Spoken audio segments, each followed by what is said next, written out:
I mean, this is like the most negative book review ever. Hello everybody, and it is Gabby, and it is time to gab about some books, and it has been an awfully long time for that to even happen. There are no excuses for that, none whatsoever. But I have been on a reading kick, and I did want to talk about Into the Water by Paula Hawkins. This one was actually kind of interesting at the very beginning. It has a, I guess you could say like a witch old school vibe, but basically it follows a woman who is called to this place that she's tried to forget about because of some traumatic experience, and you don't really know about the traumatic experience until way later in, and you feel bad for her, but then you kind of don't, because then she blames her sister, but that's okay, whatever. Her sister ends up committing suicide, or that's the supposed story that everybody's going along with, but her daughter is kind of playing into it as well. She's saying that she killed herself, that's it, whatever. Jules is the sister, and she's called to the location of this town, and her sister Nell, who is a fanatic about all of these drownings that happen near a, I guess it's more of a river, but they call it like a pool, and so she's fascinated with all of these drownings because a lot of the women that have committed suicide all go to what's called the drowning pool, and she becomes like obsessed with it, and she makes it her life's mission to write a story about it, and she's currently writing a book about it. And in Jules' eyes, she's thinking that maybe Nell stumbled upon something that she shouldn't have, and then she starts questioning if maybe she really did commit suicide.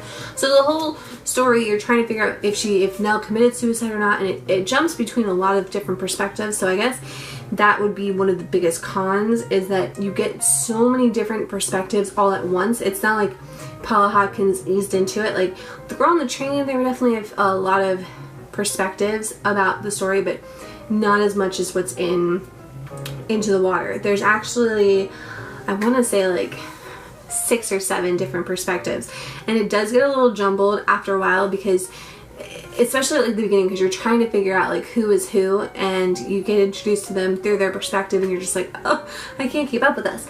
But I guess that's like the biggest con. And then like a lot of the characters are not very likable, which I know it's I feel like that's everybody's biggest complaint, is the characters aren't likable and there's way too many perspectives. But I did like the fact that they pulled in some of the history of witches, and kind of looking at it that way, as that's what started it all. And then in my mind, I thought that they were going to go along that road of like maybe Nell was a witch or this or that. Spoiler, that's not how it happens. And then I don't know, I think I gave it a 3 out of 5. Like, it was good, but it wasn't amazing, and I wouldn't say like you have to read this book.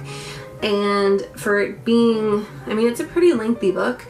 It should take me probably like a week and a half to read it, and I read it all the time. Like, I read it constantly, but I just, whenever I was reading it, I just felt like it was so wordy. Even though it wasn't, I think it was just like I didn't care after a while. Like after a while, I was just like, oh my gosh, I just want to like find out what actually happened to Nell and to this other girl, and that's kind of awful when you think about it. But I also wasn't the biggest fan of the girl on the train, so that could also tie into it. Like, I don't necessarily think I like her style of writing, but you know, it was worth a shot. So if you haven't checked it out, it's interesting. It's nothing over the top. This has been my quick little review on Into the Water by Paula Hawkins, and I hope it wasn't completely awful. And I know it was like probably like a rambled mess. It's been a little bit since I read it. I probably should have just done this right after, which is probably what I'm going to do with The Apartment. And yeah, so welcome back, I guess. This is like a welcome back video, so see you later.